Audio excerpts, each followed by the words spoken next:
അഞ്ചാമത്തെ ശ്ലോകത്തില് എന്താണ് പറഞ്ഞത്? അതിനു മുമ്പ് പറഞ്ഞു ഭൂമിരാപോ നലോ വായു ഖം മനോബുദ്ധിരേവച അഹങ്കാരം ഇതിയമേ ഭിന്ന പ്രകൃതി അഷ്ടത. എന്റെ എന്റെ പ്രകൃതി 8 വിധത്തില് ഭേദപ്പെട്ടിരിക്കണോ എന്ന് പറഞ്ഞു അല്ലെ. 8 തരത്തിലാണ് എന്റെ പ്രകൃതി വ്യത്യാസപ്പെട്ടിരിക്കുന്ന. പിന്നെ അടുത്ത ശ്ലോകത്തിൽ പറഞ്ഞു അപരേ വിധസ്തുന്യാം പ്രകൃതിം വിദ്യമേ പരാം ജീവഭൂത മഹാബാഹോ ഏതം ദാരിദ്ര്യേച്ഛക. അപ്പൊ 8 വിധമായിട്ട് 8 രീതിയിൽ വേർപിരിയുന്ന എന്റെ തന്നെയായ ഈ പ്രകൃതി അപരപ്രകൃതിയാണ് എന്ന് പറഞ്ഞു അല്ലെ. ഓർമ്മല്ലേ? എന്നല്ല അതാണ് പറഞ്ഞത്. ഈ 8 തരത്തിൽ വേർതിരിയുന്ന എന്റെ തന്നെ പ്രകൃതി അപരപ്രകൃതി എന്നാണ് പറയുന്നത്. അപ്പൊ അപരപ്രകൃതിയിൽ നിന്ന് വ്യത്യസ്തമായതാണ് പരാപ്രകൃതി. അതാണ് ജീവസ്വരൂപം എന്ന് പറയുന്നത്. ജീവനായിട്ട് നിൽക്കുന്ന പ്രകൃതി. അത് ഇങ്ങനെ രണ്ടായിട്ടാണ് പിരിയുന്നത്. ഒന്ന് അപരാപ്രകൃതി, പരാപ്രകൃതി. ഇതിൽ പരാപ്രകൃതി എന്നുള്ളത് ജീവസ്വരൂപത്തിൽ നിൽക്കുന്നു. അപരാപ്രകൃതി എന്നുള്ളത് ജഡമായിട്ട് എന്ന് പറഞ്ഞാൽ 8 വിധത്തില് വേർതിരിഞ്ഞു നിൽക്കുന്നു എന്നാണ്. അപ്പോൾ ആർക്കാണ് ഈ ജഗത്തിനെ അനുഭവിക്കാൻ പറ്റുന്നത് വെച്ച് കഴിഞ്ഞാൽ പരാപ്രകൃതിയില് ജീവസ്വരൂപത്തിനാണ് ഈ ജഗത്ത് അനുഭവം അല്ലെ. ആ പ്രകൃതിക്ക് 8 വിധമായി കഴിഞ്ഞാൽ പ്രകൃതിക്ക് ഇതൊന്നും അനുഭവിക്കാൻ പറ്റില്ല. പരയും അപരയെ കുറിച്ച് പറഞ്ഞു. അപര എന്ന് പറഞ്ഞാൽ താണത്, നികൃഷ്ടമായതൊക്കെ അർത്ഥം ഉണ്ടെന്ന് പറഞ്ഞു.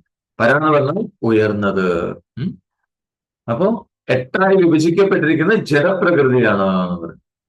അപ്പൊ ഈ പ്രപഞ്ചത്തിലുള്ള എല്ലാ രൂപങ്ങളും, പ്രപഞ്ച ഘടകങ്ങളെല്ലാം അതിന്റെ രൂപം കൊണ്ടിരിക്കുന്ന ഈ ജഡപ്രകൃതി, 8ആയി പിരിയുന്ന ജഡപ്രകൃതി കൂടിച്ചേർന്നിട്ടാണ് എന്ന് പറഞ്ഞത്. അതിന്റെ കോമ്പിനേഷനാണ് ഓരോ വസ്തുക്കളും, ഓരോ രൂപവും.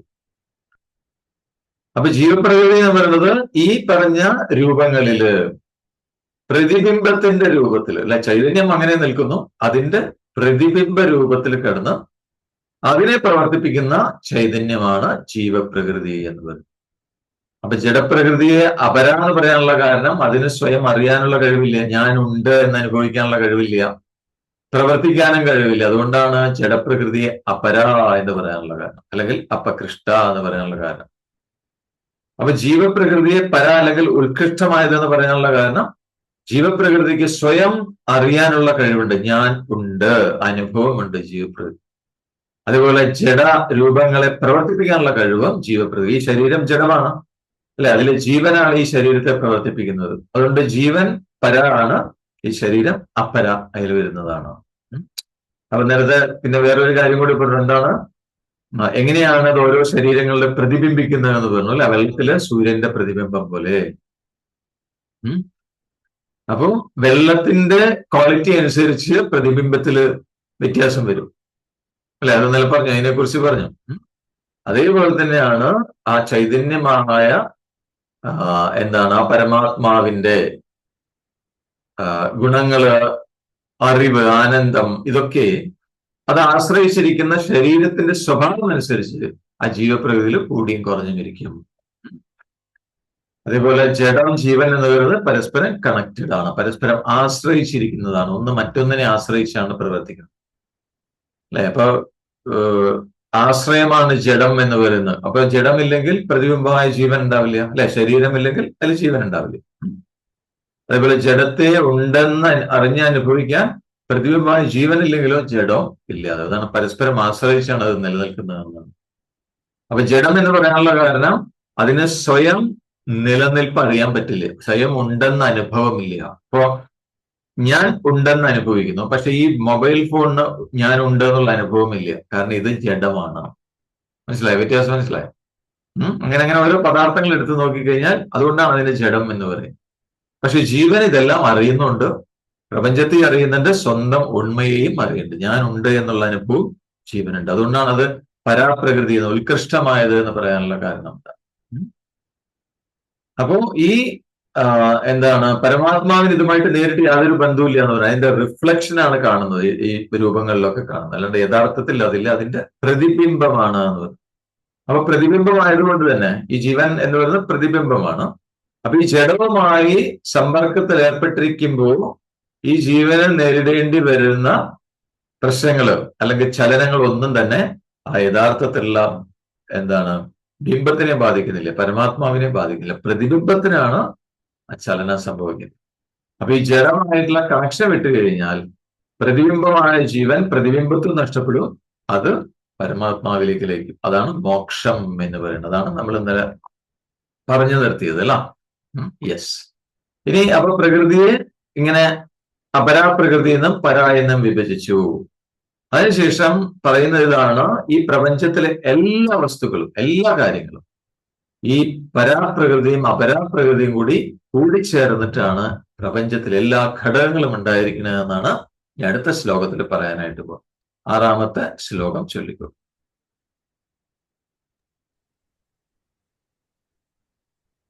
ഏതദ്യോനീനി ഭൂതാനി സർവാണീത്യുപധാരയ അഹം കൃഷ്ണസ്യ ജഗതഃ പ്രഭവ പ്രളയസ്തഥാ.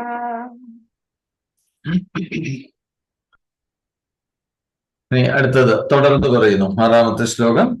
ഏതദ്യോനീനി ഭൂതാനി സർവാണീത്യുപധാരയ അഹം കൃഷ്ണസ്യ ജഗതഃ പ്രഭവ പ്രളയസ്ഥതാ.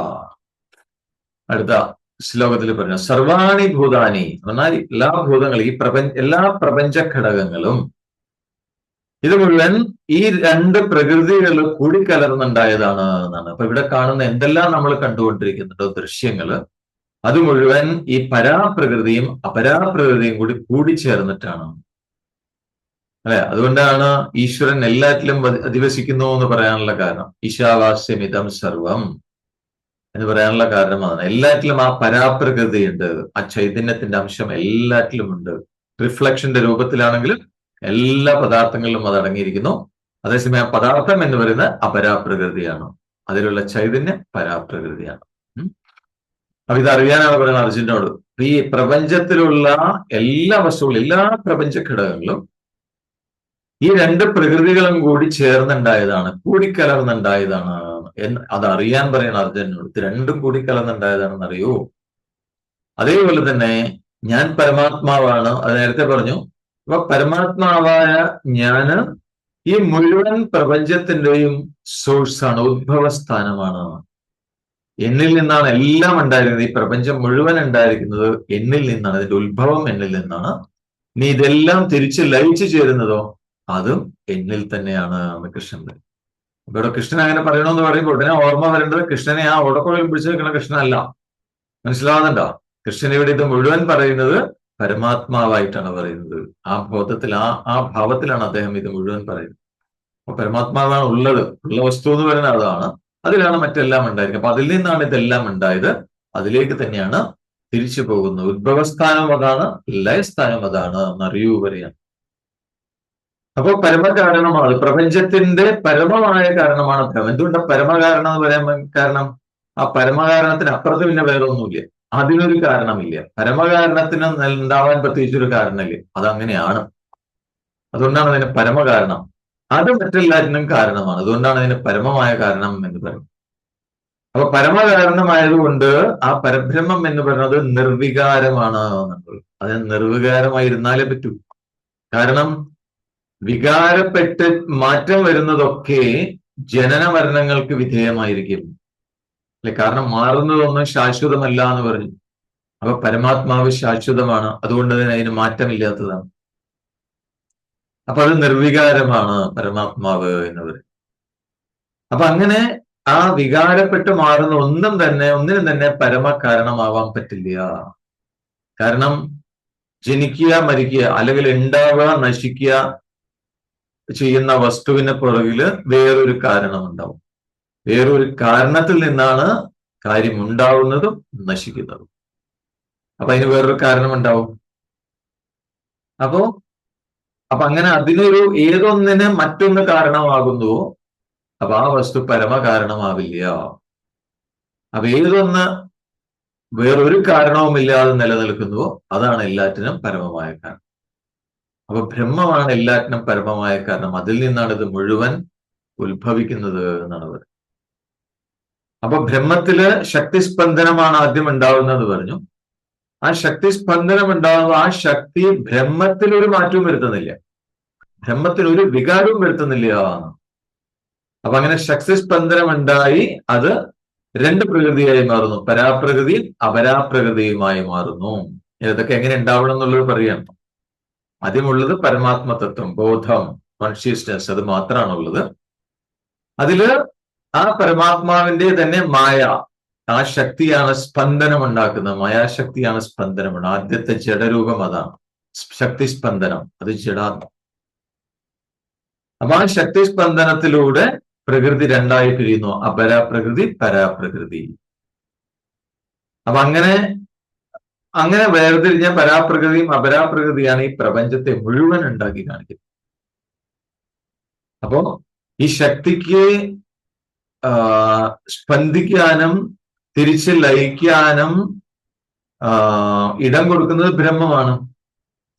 അതുകൊണ്ടാണ് ഭഗവാൻ ഇവിടെ പറഞ്ഞത് പരമാത്മാവായ ഞാൻ തന്നെയാണ് ഈ പ്രപഞ്ചത്തിന്റെ ഉത്ഭവസ്ഥാനം, ലയസ്ഥാനവും ഞാൻ തന്നെയാണെന്ന് ഭഗവാൻ പറയാനുള്ള കാരണം അതാണ്.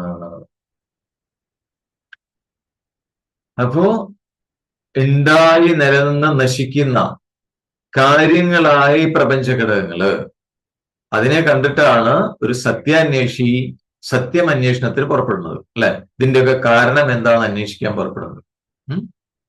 അപ്പൊ അങ്ങനെ ആ സത്യാന്വേഷണത്തിലൂടെ മനസ്സിലാവുന്നു. എന്താണ് മനസ്സിലാവുന്ന? ബ്രഹ്മമാണ് ആ ബോധാനന്ദ ഘനമായ ബ്രഹ്മമാണ് ഈ കാണുന്ന കാര്യങ്ങളുടെ എല്ലാം ഉൽപ്പത്തി സ്ഥാനം എന്ന് തെളിയുന്നു അന്വേഷണത്തിലൂടെ. അതിലേക്ക് തന്നെയാണ് ഇത് തെളിച്ച് ലയിച്ചു ചേരുന്നതും എന്ന് തെളിയുന്നു. അതുകൊണ്ട് തന്നെ അതാണ്, ആ ബ്രഹ്മമാണ് എല്ലാറ്റിനും പരമകാരണം എന്ന് അന്വേഷണത്തിലൂടെ അദ്ദേഹത്തിന് ബോധ്യം വരുന്നു, ജിജ്ഞാസുവിന് ബോധ്യം വരും. അപ്പൊ അങ്ങനെ ബോധ്യം വന്നു കഴിഞ്ഞാൽ ഇനി അടുത്ത സംശയം വരാം. എന്താണ്? ഇപ്പൊ ബ്രഹ്മമാണ് എല്ലാറ്റിനും പരമകാരണമെങ്കിൽ, അല്ലെ? ബ്രഹ്മം എല്ലാറ്റിനും പരമകാരണമായിരിക്കുന്നു, അതിൽ നിന്നാണ് എല്ലാം ഉണ്ടാവുന്നത്. അപ്പൊ അങ്ങനെയാണെങ്കിൽ ആ ബ്രഹ്മത്തിൽ ഉണ്ടായി മറഞ്ഞു പോകുന്ന ഈ പദാർത്ഥങ്ങൾ അല്ലെങ്കിൽ ഈ പ്രപഞ്ച ഘടകങ്ങൾ ആ പരമകാരണത്തിൽ നിന്ന് വേറെ ആവാൻ പറ്റുമോ എന്നുള്ളൊരു സംശയം വരാം, അല്ലെ? ന്യായമായിട്ടുള്ള സംശയമാണ്. ഇപ്പൊ വെള്ളത്തിൽ നിന്ന് തിരമാലകൾ ഉണ്ടാവുന്നു, സമുദ്രജലം തിരമാലയായിട്ട് മാറുന്നു. അപ്പൊ തിരമാലയ്ക്ക് കാരണം എന്ന് പറയുന്നത് സമുദ്രജലമാണ്. അപ്പൊ സമുദ്രജലം തിരമാലയായിട്ട് മാറുമ്പോൾ ഈ തിരമാല എന്ന് പറയുന്നത് വേറൊരു പദാർത്ഥമാവാൻ പറ്റുമോ എന്നാണ് ചോദിക്കുന്നത്. അത് ജലം തന്നെയല്ലേ ആയിരിക്കുക എന്നാണ് സംശയം. അതാണ് ഇവിടെയും ചോദിക്കുന്നത്. ബ്രഹ്മമാണ് പരമകാരണം, ബ്രഹ്മത്തിൽ നിന്നാണ് ഈ പ്രപഞ്ചത്തിലെല്ലാം ഉണ്ടാവുന്നതെങ്കിൽ, അതാണ് പരമകാരണമെങ്കിൽ, ഈ ഉണ്ടായി വ്യത്യസ്തങ്ങളായി കണ്ടുകൊണ്ടിരിക്കുന്ന ഈ ദൃശ്യങ്ങൾ നമ്മൾ കണ്ടുകൊണ്ടിരിക്കുന്നതൊക്കെ ബ്രഹ്മത്തിൽ നിന്ന് വേറെയായിട്ട് നിൽക്കാൻ പറ്റുമോ എന്നാണ് സംശയം, അല്ലെ? ന്യായമായ സംശയം. അതാണ് അടുത്ത സംശയം. അപ്പൊ ഈ സംശയത്തിനുള്ള മറുപടിയാണ് 7ാമത്തെ ശ്ലോകത്തില് ഭഗവാൻ പറയാൻ പോകുന്നത്. 7ാമത്തെ ശ്ലോകം ചൊല്ലിക്കോ.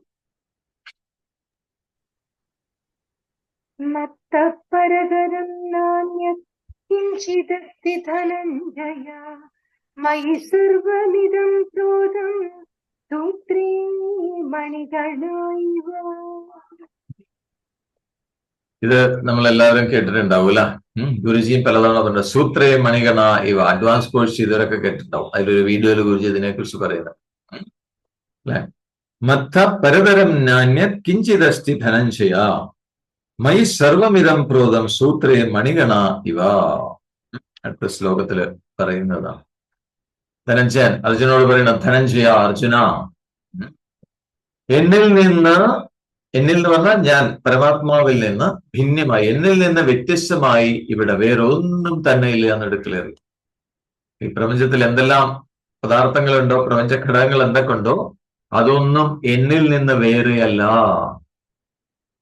അപ്പോ ഒരു ചരടില് എങ്ങനെയാണോ മുത്തുകൾ കോർത്തിരിക്കുന്നത്, അല്ലെ? മാലയാവുന്ന ഒരു ചരടിൽ എങ്ങനെയാണോ മുത്തുകൾ കോർത്തിരിക്കുന്നത്, സൂത്രേ മണിഗണ ഇവ.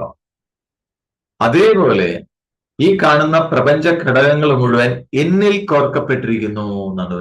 ഞാൻ കണക്ട് ചെയ്യുന്ന ചരട് ഞാനാണ്. അപ്പൊ ഈ പ്രപഞ്ചത്തിലുള്ള എല്ലാ ഘടകങ്ങളും, സർവ്വ പദാർത്ഥങ്ങളും എന്നിൽ കണക്റ്റഡ് ആണ് എന്ന് പറയുകയാണ്. എന്നിൽ കോർക്കപ്പെട്ടിരിക്കുന്നു. മൈ സർവമിതം പ്രോതം. അപ്പൊ നേരത്തെ പറഞ്ഞു, ഈ പ്രപഞ്ചം ഉണ്ടാവുന്നതും ഉദ്ഭവിക്കുന്നതും തിരിച്ച് ലയിച്ചു ചേരുന്നതും പരമാത്മാവിലാണ്, അല്ലെ? അത് പറഞ്ഞു. അവൻ എങ്ങനെയാണ് അന്വേഷിക്കുക? അപ്പൊ ഈ പ്രപഞ്ചം ഉണ്ടാവുന്നതിന് മുമ്പ്, അല്ലെങ്കിൽ ഈ കാണപ്പെടുന്ന ദൃശ്യവസ്തുക്കളൊക്കെ ഉണ്ടാവുന്നതിന് മുമ്പ് എന്തായിരുന്നു ഉണ്ടായിരുന്ന? പരമാത്മാവ് മാത്രം, അല്ലെ? ക്ലിയർ ആവുന്നുണ്ടല്ലോ? പരമാത്മാവ് മാത്രമാണ് നിലനിൽക്കുന്നത്. ഇനി അതിൽ നിന്ന് ഇതെല്ലാം ഉണ്ടായി. ഇനി ഇത് മുഴുവൻ തിരിച്ച് ലയിച്ചു കഴിഞ്ഞാലോ അപ്പോഴും അവശേഷിക്കുന്നത് എന്തായിരിക്കും? പരമാത്മാവ് മാത്രം. അത് മാത്രമാണുള്ളത്. അപ്പൊ സൃഷ്ടിക്ക് മുൻപ് പരമാത്മാവാണ്, സൃഷ്ടിക്ക് ശേഷം ലയത്തിന് ശേഷം ഇതെല്ലാം ലയിച്ചു കഴിഞ്ഞാലും പരമാത്മാവാണ് ബാക്കിയുള്ളത്. അപ്പൊ വേറൊന്നും ഇവിടെ അവശേഷിക്കുന്നില്ല, വേറൊന്നും ഇവിടെ അവശേഷിക്കുന്നില്ല എന്നാണ്.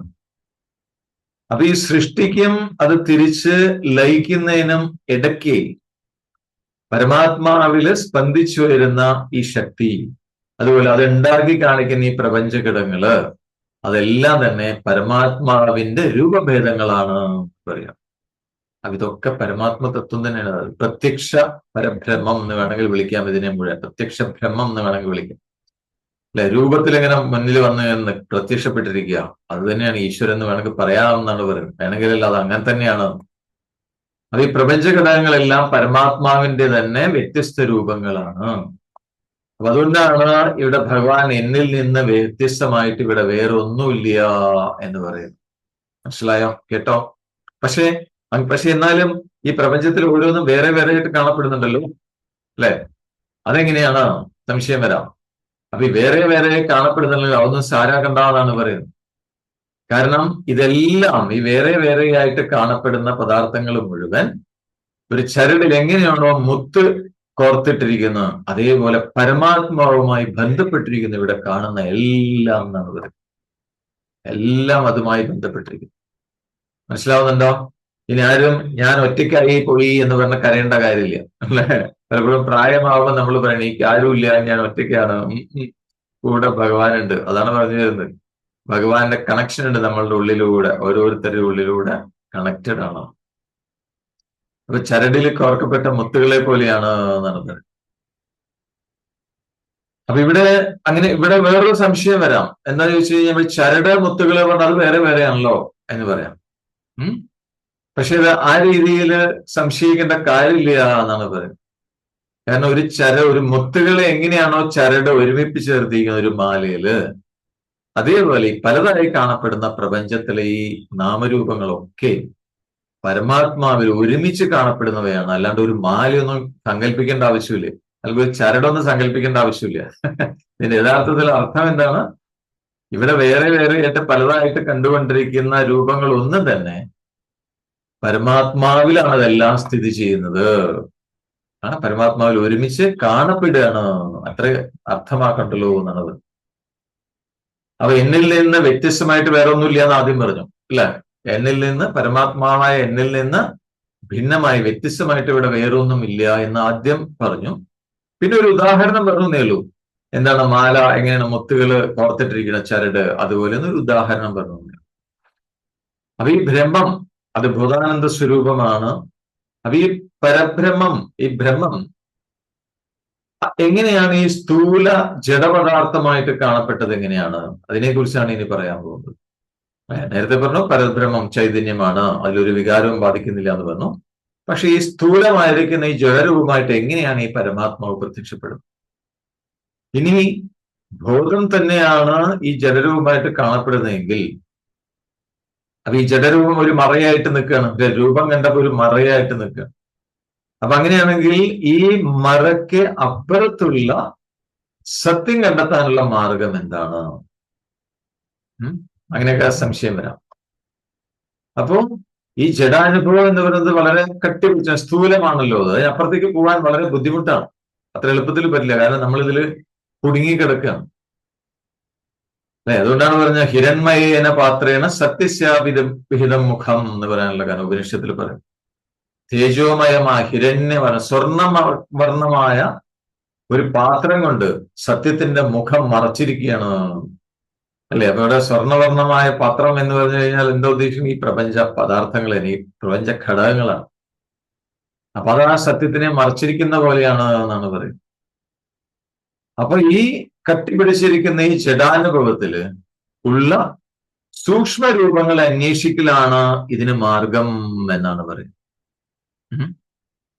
സൂക്ഷ്മ രൂപത്തിനെ കാണലാണ് ആവശ്യം. മനസ്സിലായോ? അപ്പൊ ഇനി അതെങ്ങനെയാണ് തിരയേണ്ടത്? ഏത് രീതിയിലാണ് ആ സൂക്ഷ്മതലത്തിലുള്ള ജീവൻ, ഈശ്വരന്, ചൈതന്യത്തെ അന്വേഷിക്കേണ്ടത് എങ്ങനെയാണെന്നുള്ളതാണ് അടുത്ത ശ്ലോകങ്ങളിൽ പറയാനായിട്ട് പോകുന്നത്. മനസ്സിലാവുന്നുണ്ടോ? പിടികിട്ടുന്നുണ്ടോ? അല്ല ഭയങ്കര കട്ടിയായിട്ട് തോന്നുന്നുണ്ടോ? ഇല്ലല്ലോ. എന്തെങ്കിലും ഒരു വീണ്ടും വീണ്ടും കേൾക്കാം. ഞാൻ യൂട്യൂബിൽ അതിനാണ് പോസ്റ്റ് ചെയ്യുന്നത്. മനസ്സിലാവും. ചിലപ്പോൾ ഒറ്റ തവണകൾ കേട്ടോണ്ട് പിടികിട്ടിക്കൊള്ളുന്നില്ല. അപ്പൊ ഇത് വീണ്ടും വീണ്ടും കേട്ട് മനനം ചെയ്യുമ്പോൾ തീർച്ചയായിട്ടും അതിലേക്ക് നമ്മൾക്ക് വരാനായിട്ട് പറ്റും. അപ്പൊ ഇതിന്റെ ചോദ്യം ഇതാണ്. നേരത്തെ പറഞ്ഞു എന്നിൽ നിന്ന് വ്യത്യസ്തമായിട്ട് ഒന്നും തന്നെ ഇവിടെ ഇല്ല എന്ന് പറഞ്ഞു, അല്ലെ? വ്യത്യസ്തം എന്ന് പറഞ്ഞാൽ ഞാൻ തന്നെയാണ് പല രൂപത്തിൽ ഇങ്ങനെ പ്രത്യക്ഷപ്പെട്ടിരിക്കുന്നത് ഇവിടെ.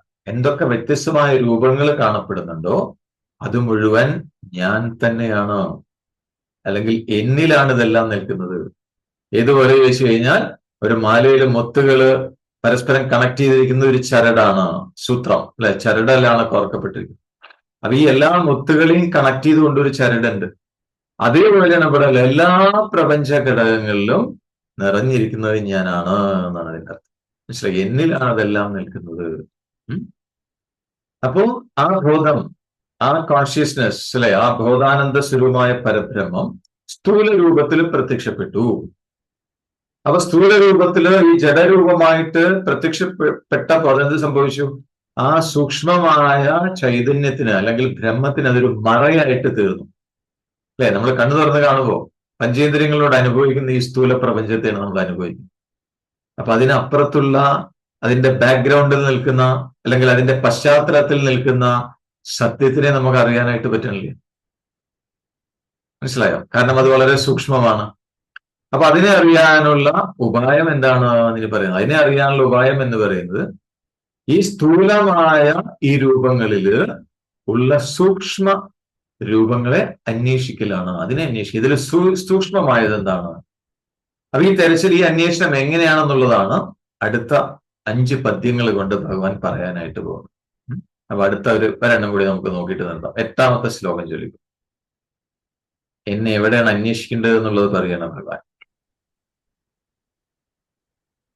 രസോഹമപ്സു കൗന്ദേയ പ്രഭാസ്മി ശശിസൂര്യോഃ പ്രണവ സർവവേദേഷു ശബ്ദഃ ഹേ പൗരുഷം ദൃശു.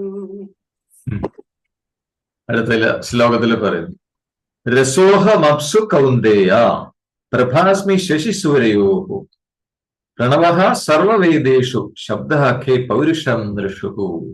അതാണ് ഞാൻ സൂക്ഷ്മരൂപത്തില്, ഞാൻ സ്ഥൂല പദാർത്ഥങ്ങളില്, സ്ഥൂലമായതില് സൂക്ഷ്മരൂപത്തിൽ നിൽക്കുന്നത് മുഴുവൻ ഞാനാണ് എന്ന് പറയാം.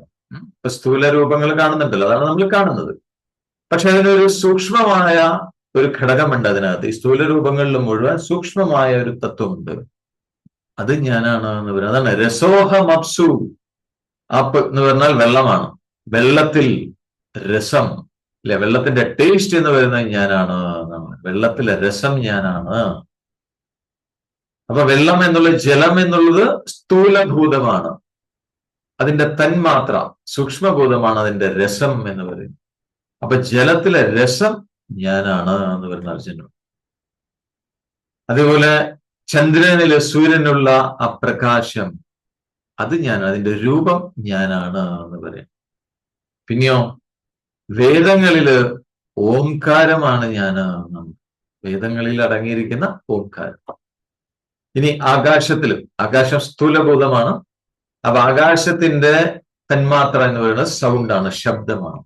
അപ്പൊ ആകാശത്തിൽ ഞാൻ ശബ്ദമാകുന്നുണ്ട്. ഇനി മനുഷ്യരിൽ ഞാൻ പൗരുഷമാകുന്നു എന്നാണ്. അപ്പൊ മനുഷ്യരിൽ പൗരുഷമാകുന്നത് പറഞ്ഞാൽ സ്ത്രീകള് ദേഷ്യപ്പെടേണ്ട കാര്യമില്ല. എന്താണ് പൗരുഷം എന്നുള്ളത് വ്യക്തമാക്കുന്നുണ്ട്. മനസ്സിലായോ? അത് കേൾക്കുമ്പോൾ മനസ്സിലാവും. അപ്പൊ ഇതാണ് സൂക്ഷ്മ അന്വേഷണം എന്ന് പറയുന്നത്. ഇതാണ്. അപ്പൊ ഈ പുറമേ കാണുന്ന സ്ഥൂലമായ ആ കട്ടിപിടിച്ചിരിക്കുന്ന അതൊക്കെ ജഡരൂപങ്ങളാണെന്ന് പറഞ്ഞു. അതിനെ നോക്കി ആസ്വദിച്ചു കൊണ്ട് നിന്നാൽ സത്യം ഒരിക്കലും നമുക്ക് മനസ്സിലാവില്ല. സത്യം തെളിഞ്ഞു കിട്ടില്ല. നമ്മൾ അതിൽ കുടുങ്ങിപ്പോ. ഇപ്പൊ നമ്മുടെ ജീവിതത്തിൽ അത് സംഭവിച്ചുകൊണ്ടിരിക്കുന്നു. പുറമേയുള്ള രൂപങ്ങളിൽ നമ്മൾ കണ്ട് അതിൽ കുടുങ്ങി നിൽക്കുകയാണ് നമ്മള്. അതിനപ്പുറത്തുള്ള സൂക്ഷ്മതലത്തിലേക്ക് പോകാൻ പറ്റില്ല. അപ്പോ സത്യാന്വേഷണം എന്ന് പറയുന്നത് ഈ സ്ഥൂലമായ അവസ്ഥയിൽ, സ്ഥൂല തലത്തിൽ നിന്ന് സൂക്ഷ്മാനുഭവത്തിലേക്ക് ഇറങ്ങിച്ചെല്ലാൻ പറ്റണം, ആഴങ്ങളിലേക്ക് ഇറങ്ങിച്ചെല്ലാൻ പറ്റണം. അപ്പോ ആ ഒരു യാത്ര, അല്ലെ, സൂക്ഷ്മതലത്തിലുള്ള ആഴങ്ങളിലേക്ക് ഇറങ്ങിച്ചേക്കാനുള്ള ആ ഒരു പ്രക്രിയ, അതിനെ എളുപ്പത്തിലാക്കാനാണ് ഈ സ്ഥൂലമായ പദാർത്ഥങ്ങളിലെ സൂക്ഷ്മാംശങ്ങളൊക്കെ ഓരോന്നായിട്ട് പറഞ്ഞ് ഇത് ഞാനാണ് എന്ന് പറയാനുള്ള കാരണം. അങ്ങനെയാണ് നമ്മൾ അന്വേഷണം പോണ്ടത് എന്ന് പറയാം. അപ്പൊ യഥാർത്ഥത്തിൽ ഞാൻ ആരാണ്, എന്റെ യഥാർത്ഥത്തിലുള്ള രൂപം എന്താണ് എന്ന് അന്വേഷിച്ച് ചെല്ലേണ്ട വഴി ഇതാണ്. നാം വഴി കാണിച്ചു തരും. അല്ലെങ്കിൽ നമ്മൾ ഈ ചുറ്റുപാടും നടന്നിങ്ങനെ അന്വേഷിച്ചുകൊണ്ടിരിക്കും, അല്ലെ. സ്ഥൂലമായ വസ്തുക്കളിൽ അന്വേഷിച്ചാൽ അതിനെ കിട്ടില്ല. അപ്പൊ എന്ത് വേണം, അതിനകത്തേക്ക് കടന്നു ചെല്ലണം, സൂക്ഷ്മ തലത്തിലേക്ക് ഇറങ്ങിച്ചെല്ലണം, എന്നാലേ എന്റെ അടുത്ത് എത്താൻ പറ്റുമോ എന്നാണ് ഭഗവാൻ പറയുന്നത്. അപ്പൊ വെള്ളത്തിന്റെ രഹസ്യം എന്താണെന്ന് അറിയണമെന്നുണ്ടെങ്കിൽ വെള്ളത്തിന്റെ രൂപം നോക്കി നിന്നാൽ കിട്ടില്ല. അപ്പൊ വെള്ളത്തിന്റെ സൂക്ഷ്മ തന്മാത്രയായ അതിന്റെ രസത്തെ അറിഞ്ഞാലേ അതിനെ അറിയാനായിട്ട് പറ്റും. അപ്പൊ എങ്ങനെയാണ് അറിയാൻ ചോദിച്ചു കഴിഞ്ഞാൽ അതിനുള്ള മാർഗമാണ് പറയുന്നത്. ഇപ്പൊ വെള്ളത്തിന് ടേസ്റ്റ് ആണ്, രസമാണ് എന്ന് പറയും, അല്ലെ. നമ്മൾ ആ വെള്ളം കുടിക്കുന്നു, അതിന്റെ ടേസ്റ്റ്, അതിന്റെ രസം നമ്മൾ അനുഭവിക്കുന്നു. ഇനി ആ അനുഭവത്തെ പിന്തുടരുക, അനുഭവത്തിന്റെ കൂടെ ഉള്ളിലേക്ക് പോകണം. ഇത് നമ്മള് നേരത്തെ പറഞ്ഞല്ലോ, എന്താണ്, അർക്കന്നലാതി വെളിവൊക്കെ ഗ്രഹിക്കും ഒരു കണ്ണിനു കണ്ണ്, മനമാകുന്ന കണ്ണ് അതിനു കണ്ണായിരുന്ന പൊരുൾ താൻ എന്ന്. അപ്പൊ താനിലേക്ക് എത്തിയവിടെ, അല്ലെ, ആ സത്യത്തിലേക്ക് എത്താൻ സാധിച്ചു. അതാണ് വഴി. ആ വഴി എന്നോട് പറഞ്ഞു തരുന്നു.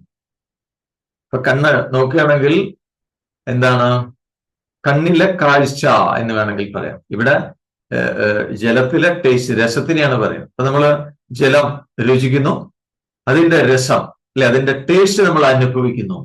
ആരാണ് അനുഭവിക്കുന്നത്? അനുഭവിക്കുന്നത് നമ്മളെ രസനേന്ദ്രിയമാണ്. നമ്മള് ജ്ഞാനേന്ദ്രിയങ്ങള് കണ്ണ്, ചെവി, മൂക്ക്, ത്വക്ക്, നാക്ക് എന്നൊക്കെ പറയുമെങ്കിലും അതിന്റെ ഇന്ദ്രിയമുണ്ട്. അതാണ് നാവിന്റെ രസനേന്ദ്രിയമാണ് ശരിക്കും അത് അനുഭവിക്കുന്നത്. ആ രസം അനുഭവിക്കുന്നത് നാവല്ല, രസനേന്ദ്രിയം എന്നാണ് അതിന് പറയുന്നത്. അപ്പൊ ആ രസത്തെ, ആ ടേസ്റ്റിനെ നമ്മൾ, ആ ടേസ്റ്റ് എന്ന രുചി എന്ന അനുഭവത്തെ പിന്തുടരുമ്പോ ആ രസനേന്ദ്രിയത്തെ പിടികിട്ടും. രസനേന്ദ്രിയമാണ് അത് അനുഭവിക്കുന്നത്. ഇനിയോ ആ രസനേന്ദ്രിയത്തിന് മാത്രം ടേസ്റ്റ് പെട്ടതൊക്കെ നമ്മൾ എന്താ പറയുക, ടേം ഉണ്ടാക്കിയതാ, അതിനപ്പുറത്തേക്ക് ചെല്ലൂ. ടേസ്റ്റ് ബഡ്, രസനേന്ദ്രിയം എന്നാണ് അതിന് പറയാ. ഇംഗ്ലീഷിൽ അതിന് തുല്യമായ പദമില്ല. ടേസ്റ്റ് ബഡ് എന്നൊക്കെ നമുക്ക് പറയാം, പക്ഷെ എന്നാലും അതല്ല. രസനേന്ദ്രിയം എന്ന് പറഞ്ഞാൽ അതൊരു അവയവമായിട്ട് പറയാൻ പറ്റില്ല നമുക്ക്, അത് സൂക്ഷ്മമാണ്. അപ്പൊ ആ രസനേന്ദ്രിയമാണ് ഇത് അനുഭവിക്കുന്നത്, രുചി അനുഭവിക്കുന്ന രസനേന്ദ്രിയമാണ്. അപ്പൊ രസനേന്ദ്രിയം മാത്രം വിചാരിച്ചു കഴിഞ്ഞാൽ രുചി അനുഭവിക്കാൻ പറ്റില്ല. കാരണം ഇതുമായി ബന്ധപ്പെട്ടൊക്കെ ജഡമാണെന്ന് പറഞ്ഞു. ജഡത്തിന് സ്വന്തമായിട്ട് അനുഭവിക്കാൻ പറ്റില്ല. ഇപ്പൊ അതിന്റെ പുറകിൽ ഒരു ശക്തി വേണം. അപ്പൊ ആ ടേസ്റ്റ്, രസനേന്ദ്രിയം പ്രവർത്തിക്കണമെങ്കിൽ ഒപ്പം മനസ്സുണ്ടാവണം. മനസ്സിലായോ? പുറകിലേക്ക് പോയി. അപ്പൊ രുചി അനുഭവിക്കുന്നത് രസനേന്ദ്രിയം, രസനേന്ദ്രിയത്തിലൂടെ രുചി അനുഭവിക്കുന്ന അതിന് പുറകിലുള്ള മനസ്സ്. നേരത്തെ പറഞ്ഞല്ലോ, കണ്ണിനു കണ്ണ്, മനമാകുന്ന കണ്ണ്. അപ്പൊ രസനേന്ദ്രിയത്തിന്റെ പുറകിലുള്ള മനസ്സാണ് അത് മനസ്സിലാക്കുന്നത്. പക്ഷേ ആ മനസ്സിനും സ്വന്തമായിട്ട് അതിനെ അനുഭവിക്കാനുള്ള കഴിവുണ്ടോ? ഇല്ല. അതിന്റെ പുറകിൽ ചൈതന്യം, ശക്തി, അതാണ് താൻ എന്നാണ് പറയുന്നത്. ആ ബോധത്തിനെ കണ്ടെത്താൻ സാധിക്കും. ഇതാണ് അന്വേഷണം എന്ന് പറയുന്നത്. മനസ്സിലായോ? പിടികിട്ടിയോ? അതുകൊണ്ടാണ് നേരത്തെ പറഞ്ഞ നമ്മൾ അനുഭവങ്ങളിൽ കുടുങ്ങിക്കിടക്കുന്നതിന് പകരം അനുഭവിക്കുന്ന ആളിലേക്ക് വരണം. Who is experiencing. എക്സ്പീരിയൻസിൽ നിന്ന് എക്സ്പീരിയൻസറിലേക്ക് നമുക്ക് വരാൻ പറ്റണം എന്ന് പറയാനുള്ള കാര്യം. അപ്പൊ ഈ സൂക്ഷ്മമായ അന്വേഷണ പാതയില് ആദ്യത്തെ സ്റ്റെപ്പാണോ ഇത്. അപ്പൊ ആദ്യം ഈ രസനേന്ദ്രിയത്തെ കുറിച്ച്, ടേസ്റ്റിനെ കുറിച്ചാണ് പറഞ്ഞിരിക്കുന്നത്. അപ്പൊ ഇതൊരു ഉദാഹരണം പറയുന്നുള്ളൂ. ബാക്കിയെല്ലാം അങ്ങനെ കണ്ടുപിടിക്കണം എന്നാണോ? അല്ലെ, കേനോപനിഷത്തിൽ അങ്ങനെയാണല്ലോ. കേനോപനിഷത്തില് തുടക്കം ചോദ്യമായിട്ടാണ്, അല്ലെ. ചോദ്യം നമ്മൾ കേനോപനിഷത്ത് എടുത്തതാണ്. തുടക്കം ചോദ്യത്തിലാണ്. എന്താണ് ചോദിക്കുന്നത്? മനസ്സും ഇന്ദ്രിയങ്ങളൊക്കെ പ്രവർത്തിക്കുന്നുണ്ടല്ലോ, ഇത് ആരുടെ ആജ്ഞയ്ക്ക് വിധേയമായിട്ടാണ് മനസ്സും ഇന്ദ്രിയങ്ങളൊക്കെ ഈ പ്രപഞ്ചത്തെ അനുഭവിക്കുന്നത് എന്നൊരു ചോദ്യത്തിലൂടെയാണ് അത് തുടങ്ങുന്നത്. ഇതിന്റെയൊക്കെ പുറകിൽ ആരാണ് പ്രവർത്തിക്കുന്നത് എന്നാണ് ചോദ്യം, അല്ലെ. അങ്ങനെയാണ് ഉപനിഷത്ത് തുടങ്ങുന്നത്. അങ്ങനെയാണ്. അപ്പോ സ്ഥൂല വിഷയങ്ങളില് അതിന്റെ സൂക്ഷ്മ തന്മാത്രകളുടെ അനുഭവത്തിലൂടെ പിന്നോട്ട് പോകണം എന്നാണ് പറയുന്നത്. അതുകൊണ്ടാണ് രമണ മഹർഷി പറയുന്നത് ഈ വന്ന വഴിയെ പോകുമെന്ന് പറയാനുള്ള കാരണം അതാണ്. വന്ന വഴിക്ക് തിരിച്ചു വിട്ടോളാൻ. അതാണ് സത്യാന്വേഷണം, ആത്മാന്വേഷണം എന്ന് പറയുന്നത്. അപ്പൊ ആ അനുഭവത്തിലൂടെ പുറകിലേക്ക് പോയി കഴിഞ്ഞാൽ ആ പരമമായ സത്യത്തെ കണ്ടെത്താൻ സാധിക്കും എന്നാണ് പറയുന്നത്. അപ്പൊ സൂക്ഷ്മ തന്മാത്രകൾ ഇതൊക്കെയാണ്. വെള്ളത്തിലെ രസമാണ്, സൂര്യചന്ദ്രന്മാരിലെ രൂപമാണ്, ആകാശത്തിൽ ശബ്ദമാണ്. അതാണ് ഈ ശ്ലോകത്തിൽ പറഞ്ഞത്. അതുപോലെ വേദങ്ങളിൽ പ്രണവം ഞാനാണ്. ഉം. അപ്പൊ വേദങ്ങളിൽ പ്രണവം ഞാനാണ് എന്ന് പറയുമ്പോൾ പ്രണവോപാസനയിലൂടെ ഈ ആത്മസത്യം തെളിഞ്ഞു കിട്ടും എന്നാണ് അത് സൂചിപ്പിക്കുന്നത്. അല്ലെ, പ്രണവം മന്ത്രം ഉപാസിച്ചാൽ മതി. ഉം. അപ്പൊ ഉപനിഷത്തുകളൊക്കെ പറയുന്ന അങ്ങനെയാണ്. പ്രണവോപാസന എന്ന് പറഞ്ഞാൽ ഓംകാര ജപം. ഓംകാര ജപം കൃത്യമായിട്ട് ശീലിക്കുന്ന ഒരാൾക്ക് വളരെ വേഗത്തിൽ ആത്മസത്യം തെളിഞ്ഞു കിട്ടും എന്നാണ് പറയുന്നത്. പക്ഷെ നേരത്തെ പറഞ്ഞൊരു കാര്യം ഓർമ്മ വേണം, എല്ലാവർക്കും ഓംകാര ജപം പറ്റില്ല എന്ന് നേരത്തെ പറഞ്ഞു അല്ലെ. കാരണം അതിനൊരു പാകത വരാനുണ്ട്. അല്ലെങ്കിൽ നമ്മൾ ഇപ്പൊ തന്നെ പെട്ടെന്ന് അങ്ങോട്ട് ഓംകാര സാധന തുടങ്ങി കഴിഞ്ഞാൽ എന്താ ഉണ്ടാവുക? പിന്നെ നമ്മൾ ഭൗതിക തലത്തിലുള്ള ജീവിതത്തിൽ അതിനെ തകരാറിലാക്കും. കാരണം അത് അപ്പുറത്തേക്ക് കൊണ്ടുപോകണതാണ്. നമുക്കിവിടെ കുറെ ജോലികളൊക്കെ ചെയ്തു തീർക്കാനുണ്ട്, ശരിയല്ലേ? അപ്പൊ ഇത് തന്നെ അങ്ങനെ ശക്തമായിട്ട് തുടങ്ങിക്കഴിഞ്ഞാൽ ചിലപ്പോ ഇതൊന്നും ചെയ്തു തീർക്കാൻ പറ്റില്ല. അതുകൊണ്ട് അതിന് മെനക്കെടേണ്ട, അതിൽ പറഞ്ഞു എന്ന് മാത്രമേ ഉള്ളൂ. ഓക്കെ. അപ്പൊ ഓംകാര ജപം കൃത്യമായിട്ട് ശീലിക്കുമ്പോൾ ആ ആത്മസത്യം വേഗത്തിൽ തെളിഞ്ഞു കിട്ടും എന്നാണ് സൂചിപ്പിക്കുന്നത്. അതുപോലെ മനുഷ്യരിൽ പൗരുഷമാണ് ഞാൻ എന്നാണ് പറയുന്നത്. എന്താണ് ഈ പൗരുഷം? പൗരുഷം എന്ന് പറഞ്ഞാൽ പുരുഷൻ എന്നുള്ള അർത്ഥത്തിൽ അങ്ങനെയല്ല. വിവേകത്തോടു കൂടിയുള്ള ധീരതയാണ് പൗരുഷം. മനസ്സിലായോ? അപ്പൊ അത് സ്ത്രീകൾക്കും ആവാം ആ പൗരുഷം. വിവേകമുണ്ടാവും, അതേസമയം കറേജും ഉണ്ടാവും, ധൈര്യവും ഉണ്ടാവും. വിവേകപൂർവ്വമുള്ള ധീരത. അപ്പൊ അങ്ങനെ പറഞ്ഞാൽ വിവേകമില്ലാത്ത ധീരത ഉണ്ടാവും, ഉണ്ടല്ലോ. വിവേകമില്ലാത്ത ധീരതയുണ്ട്. എന്തൊക്കെയാണ് വിവേകമില്ലാത്ത ധീരത? കുട്ടികളൊക്കെ ചിലപ്പോൾ കാണിക്കാറില്ലേ? കുട്ടികൾ എന്താണ്, അവർക്ക് അറിയില്ല എന്താണ് വിവേകമില്ലാത്തതുകൊണ്ട് ചിലപ്പോൾ ബിൽഡിങ്ങിന്റെ മുകളിൽ നിന്നൊക്കെ താഴേക്ക് ചാടും അവര്. അത് അത് ധീരമായിട്ട് കണക്കാക്കുമെങ്കിലും അത് അവിവേകമാണ്. ശരിക്കും അങ്ങനെ ആലോചിച്ചു കഴിഞ്ഞാൽ ഇന്നിപ്പോ പലരും സാഹസികമായ കൃത്യങ്ങളൊക്കെ ചെയ്യുന്നില്ലേ, അതൊക്കെ അവിവേകമായ ധീരതയാണ്. യഥാർത്ഥമുള്ള ധീരതയൊന്നുമില്ല. പറഞ്ഞിട്ടില്ല, ഇംഗ്ലീഷ് ചാനൽ നീന്തിക്കിടന്നു, അങ്ങനെയുള്ള അതിസാഹസ്യമായ കൃത്യങ്ങൾ, അതും ശരിക്കും വിവേകപൂർണമാണെന്ന് പറയാൻ പറ്റില്ല. പിന്നെ മത്സരത്തിന്റെ പേരിൽ സമ്മാനമൊക്കെ നേടാൻ അതൊക്കെ ഉപകരിക്കുന്നു മാത്രമേ ഉള്ളൂ. അപ്പൊ വിവേകപൂർവമായ ധീരതയാണ് സത്യം കാട്ടിത്തരാൻ സഹായിക്കുന്നത്. അപ്പോ ബ്രഹ്മാവ് മറ്റു ജീവജാലങ്ങളൊക്കെ സൃഷ്ടിച്ചു. പക്ഷെ അതിനൊന്നും ബ്രഹ്മത്തെ അറിയാനുള്ള സാമർഥ്യമില്ല. ആത്മാന്വേഷണം നടത്താനുള്ള സാമർഥ്യം ഇല്ലാത്തതുകൊണ്ട് ആ സൃഷ്ടിയിൽ ബ്രഹ്മാവിന് തൃപ്തി വന്നില്ല എന്നാണ് പറയുന്നത്. അപ്പൊ അവസാനം അദ്ദേഹം എന്താണ്, ആത്മാന്വേഷണത്തിന് കഴിവുള്ള മനുഷ്യനെ സൃഷ്ടിച്ചു എന്നാണ്. അപ്പൊ മനുഷ്യനെ സൃഷ്ടിച്ച ശേഷം അദ്ദേഹത്തിന് അങ്ങേയറ്റ സന്തോഷമായി, തൃപ്തിയായി എന്നാണ് ഭാഗവത്തിൽ പറയുന്നത്. അങ്ങനെയാണ്. അപ്പോ മനുഷ്യന്റെ ഈ ആത്മാന്വേഷണത്തിലുള്ള കഴിവ്, അതന്നെയാണ് അവന്റെ പൗരുഷം എന്ന് പറയുന്നത്. അതാണ് യഥാർത്ഥത്തിലുള്ള പൗരുഷം. ആത്മാവിനെ അന്വേഷിക്കാനാണ് പൗരുഷം വേണ്ടത്. അപ്പൊ അർജുനനെ പോലുള്ളവര് ഈശ്വരന്റെ അനുഗ്രഹമായിട്ടുള്ള പൗരുഷം, അർജുനന് ആ പൗരുഷമുണ്ട്. അപ്പൊ അതിനെ വ്യർത്ഥമാക്കരുത്, അതിനെ പാഴാക്കി കളയരുത് എന്നാണ് ഇവിടെ ഭഗവാൻ സൂചിപ്പിക്കുന്നത്. പൗരുഷം നൃഷു എന്ന് പറയാനുള്ള കാരണം അതാണ്. അപ്പൊ ഇനിയും വേറെ ഉദാഹരണങ്ങളോട് പറയണ്ട. നിലനിൽപ്പിന്റെ ആ ഒരു സൂക്ഷ്മ തലങ്ങളിലേക്ക് ചെന്ന് സത്യം അന്വേഷിക്കേണ്ട പ്രക്രിയ, അതിനെക്കുറിച്ച് വേറെയും ഉദാഹരണങ്ങൾ കൊണ്ട് പറയുന്നുണ്ട്. അത് നമ്മൾക്ക് നാളെ നോക്കാം. Okay, right. കണ്ണുകൾ അടച്ചു വയ്ക്കൂ. Close your eyes. കണ്ണുകൾ അടഞ്ഞിരിക്കട്ടെ, നട്ടെല്ല് നിവർന്നിരിക്കും. കൈകൾ മടിമേൽ മലർത്തി വയ്ക്കാം. ദീർഘമായ ശ്വാസമെടുക്കൂ. സാവകാശം പുറത്തേക്ക് വിടാം.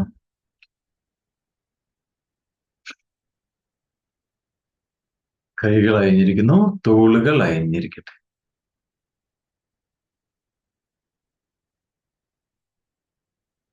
മുഴുവൻ ശ്രദ്ധയും ഉള്ളിൽ. ഞാൻ ഉണ്ട്, ആ ഉണ്മയിലേക്ക് ശ്രദ്ധ കൊണ്ടുവരൂ, ആ അനുഭവത്തിലേക്ക് ശ്രദ്ധ കൊണ്ടുവരൂ. ഈ നിർദ്ദേശങ്ങളെല്ലാം കേട്ടുകൊണ്ടിരിക്കുന്നത് ആരാണ്? കേൾക്കുന്ന ആളിലേക്ക് ശ്രദ്ധ കൊണ്ടുവരും. ശ്രോത്രേന്ദ്രിയത്തിലൂടെ കേൾക്കുന്നു.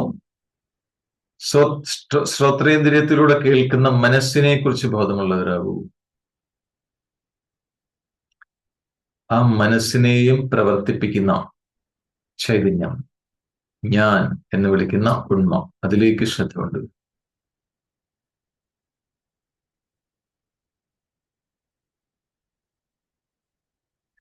അതിൽ തന്നെ വിശ്രമിക്കൂ.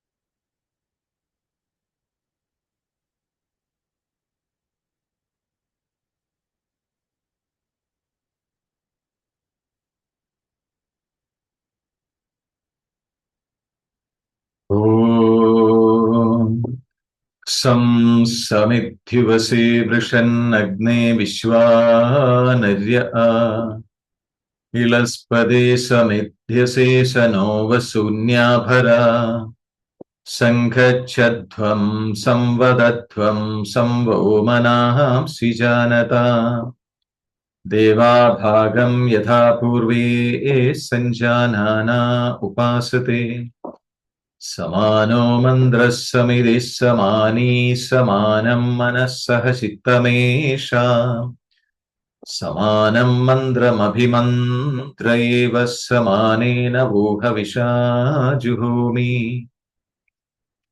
സമാനീവ ആഗൂദിഃ സമാനാ ഹൃദയാനിവഹ സമാനമസ്തു വോ മനോ യഥാ വസ്സു സഹാസതി നമോ ബ്രഹ്മണേ നമോ വസ്ത്വഗ്നയേ നമ പൃഥവ്യേ നമ ഓഷധീഭ്യഃ നമോ വാചി നമോ വാചസ്പതയേ നമോ വിഷ്ണവേ ബൃഹദേ കരോമി. ഓം ശാന്തി ശാന്തി ശാന്തി.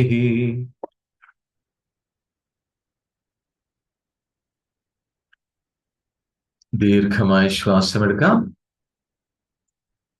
സാവകാശം പുറത്തേക്ക് വിടാം. സ്വന്തം ശരീരത്തിലേക്കും ചുറ്റുപാടുകളിലേക്കും ശ്രദ്ധ കൊണ്ടുവന്നുകൊണ്ട് പൂർണ്ണ തൃപ്തിയോടുകൂടി വളരെ സന്തോഷപൂർവ്വം സാവകാശം കണ്ണുകൾ തുറക്കാം.